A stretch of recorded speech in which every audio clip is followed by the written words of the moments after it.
Hello and welcome, ladies and gentlemen, to a new episode of Today's Youth. And today we're delighted to be joined here live at the studio by Mariam Mostafa. She's a student of Spanish language and literature.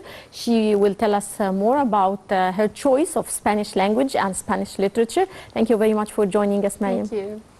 Mariam, to start with, tell me, why did you choose Spanish language and literature in specific? I mean, why didn't you choose, for example, English language, which is more common and used widely worldwide? Mm-hmm. Okay, it was quite a coincidence. At high school, I was more interested in languages in general, and I had to choose between a specific language as a second language along with the English. Mm-hmm. So I had that choice between Spanish, Italian, German, and French. Mm-hmm. So I decided to choose the easiest one because I needed the high marks to pass high school. Mm-hmm. So I chose Spanish language at that time. Then when I was trying to decide which major shall I join in university, so I said, okay, I'm more interested in languages, but I don't want to study English or join the English department because I'm already good at English, so I want to learn something new. If it's something I can do on my own, then there's no need to join the English department. So I started to think, which language am I interested in? And at that time it was French, but I didn't know much about French. And then when I started to look after the conditions for joining the French department, they said that I had to be registered in a French school, which I hadn't, so I had to choose something else. So I said, okay, I've been studying Spanish in high school, so why not joining the Spanish department? And that's the story. Mm-hmm. And you're studying both the language, Spanish language, and the Spanish literature itself. Yes. How will this help you in your future career? Well, since I was a kid, I was very interested in reading. And then I started to read more and more about novels and about literature in general, English, Spanish, Russian, all of them. So I wanted to study something that I'm passionate about, but I didn't know if it's going to help me in my career because I didn't know what jobs does it offer, studying literature. But then when I thought about it, I was really interested in teaching. So that might help, like being a professor in the future, teaching the language and teaching the literature as well. Mm-hmm. So your plans for the future are mainly focused on teaching Spanish language and literature? Not really.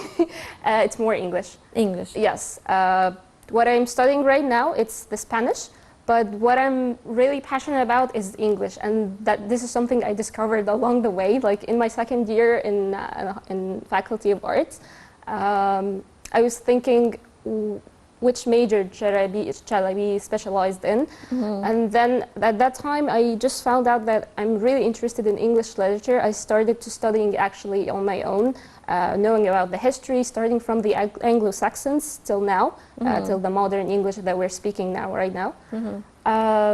At that time, I felt like I'm regretting joining the Spanish department because why did you join it if this is not the thing that you're going to be specialized in? Mm-hmm. But I remembered the reason why I joined the Spanish department in the first place. I joined it because I wanted to learn something new, and if it's something that I can do on my own, so there is no need to join the English department. So I still can do and still can study the English literature on my own. It's a very hard journey, and I'm doing it right now, but I still can do it, and I can manage my own way.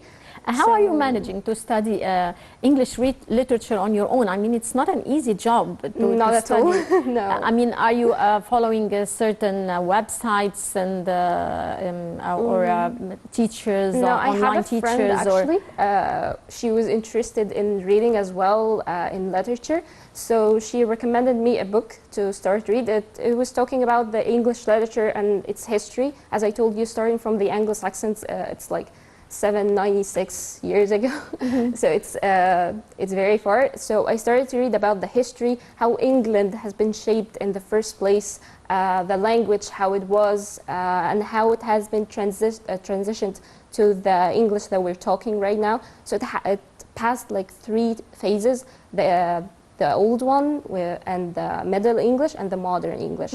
So I started reading first about the history, and then I started to search online about books that talks about the literature, how to study it, along with the poetry as well. So finding the materials was really, really hard, but once I found it, like it drew the path that I'm going through. Great. You're doing a great job, actually, Mariam. Right. Tell me more about your volunteer work. I know that you have a special contribution as a volunteer in the International Red Crescent, Red Crescent. And Red Crescent. Yes. Tell me more about those committees and your volunteer work, and what did you study for it? Okay, it was just like, it was coincidence as well. It was a very short trip. I think it was 2 years ago. I'm working currently, but 2 years ago I was just like focusing on my university, my studying, nothing else. So I had like a very gap time. I didn't know what shall I do, and I didn't figure my way that I'm really interested in English literature back then. So I was like trying to find something new, a new hobby or a new activity that I might join. So I found the group for the Red Crescent, and then I started to search how can I join this community, what are the conditions, etc. So I found the group, as I told you, and at the first thing they told us that we need to take the course for the first aid, because this is the thing that we're going to deal with along with the journey. So I took the first aid course, and then it's just like 2 or 3 incidents happened in Egypt. Like there was, I think, huge raining in Egypt, so some parts of Egypt has been drowning. So we went to these places to try to save people and to help them and give them support. Right. We're going to talk more about your committee, your volunteer work at the Red Cross and Red Crescent after the short break.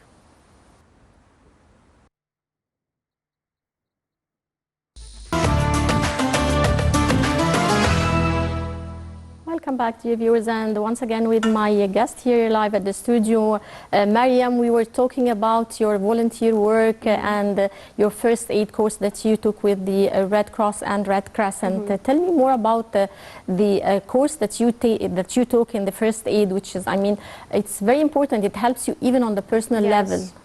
Tell me more about it. Okay, it was like 2 or 3 years, 2 or 3 days course. We started with like stuff like very easy, like a broken leg, broken hand, what can we do, how can we help these people. And the first lesson that I learned from first aid is try not to worsen the situation by not trying to interfere it. Like if there's something you can do to that person and you're 100% sure that you can help him, like to at least make the situation stable, you're not trying to improve anything, you're not a doctor.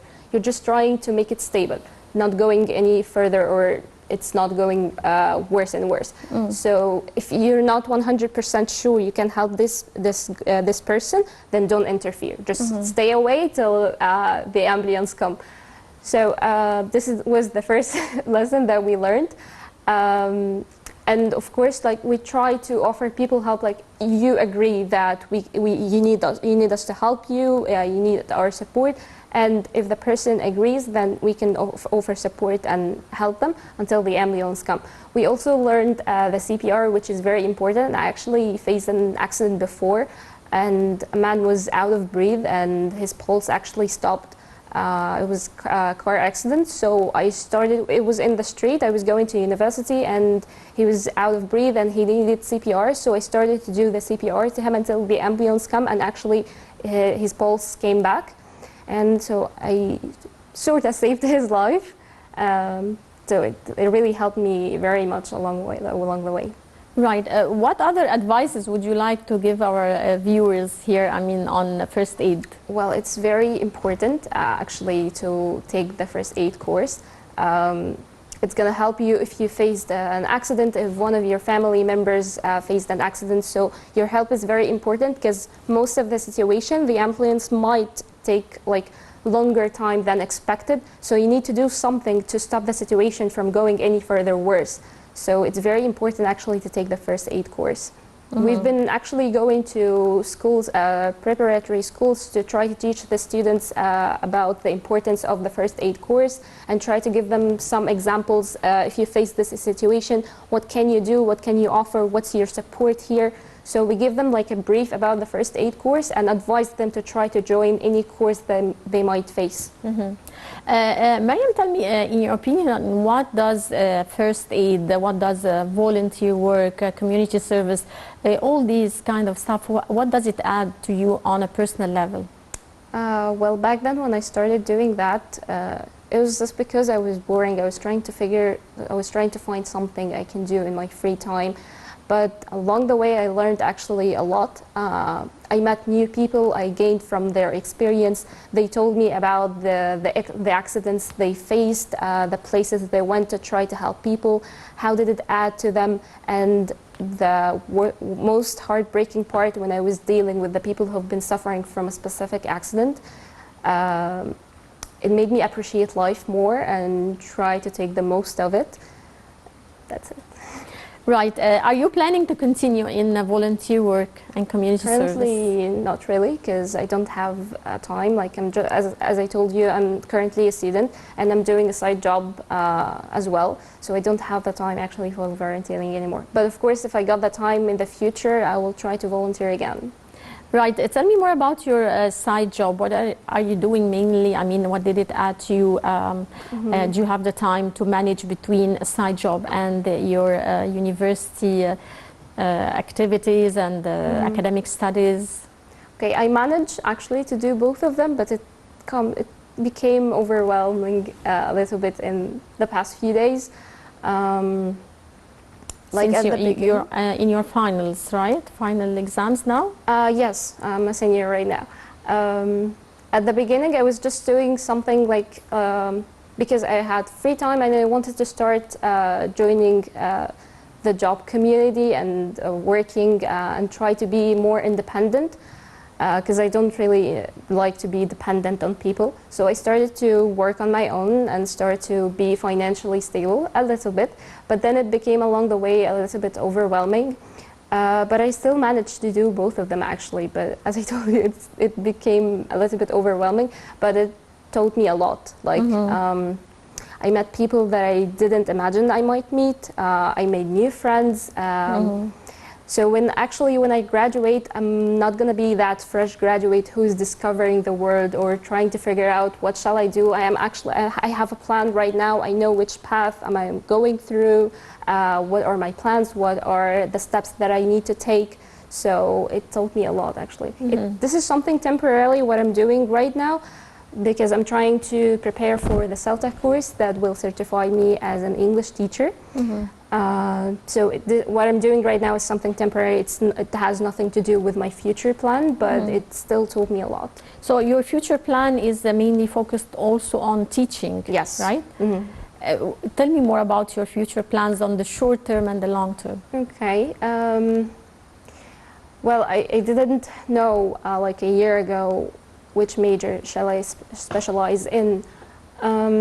Then I knew that I'm interested in English literature, I'm interested in languages in general, so I wanted to teach because I love teaching since I was a kid. Like when my friends didn't understand a specific lesson, we were trying to gather together and try to explain stuff to them, so I was enjoying that. And then I decided I might join that part, but I wanted to teach English literature. But then when I started to search for the conditions to be a professor in university, you had to be graduated from the department that you're going to be teaching in. And since I'm studying Spanish in the Spanish department and I want to be specialized in English, so there's no way I can do that. So I wanted like an alternative. I started to search for master's degree scholarship outside Egypt. I found one in UK actually, and it's really impressive. But there is one condition that I had to work in the majors that I'm going to apply for at least 2 years or something similar to it. So I said, okay, I might actually teach English as a language. It's similar to the English literature. So I started to search what can I do for that.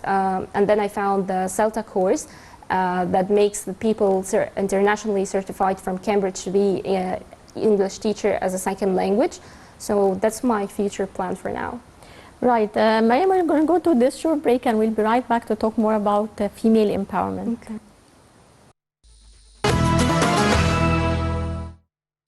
Welcome back, and once again with my guest Mariam, we were talking about female empowerment and how women achieved her rights so far in Egypt. Worldwide, women have achieved a lot of her rights. What do you think are the main challenges still facing women and females, and how far do you think female empowerment is very important or significant for the coming generations? Well, for the challenges that we might be facing right now, I think most women face difficulties with their family in the first place, because when I decided to start working 2 years ago, when I told my family, they started to ask me, why? You're still a student, you're not a graduate even yet, so why do you want to put yourself in that stress? So my answer was simple: this is something I want to do. It's not, I know it's going to be overwhelming a little bit. I know it's going to be hard, but this is something I want to do. This is something going to add a lot to my future. I'm going to learn lots of things, but they still insisted that it's really has no meaning. It's not going to add anything to you, especially that you're joining something that it's not going to add anything to your future plan. But I still insisted, like, I want to do that. This is something I will be interested in. That's something I want to do.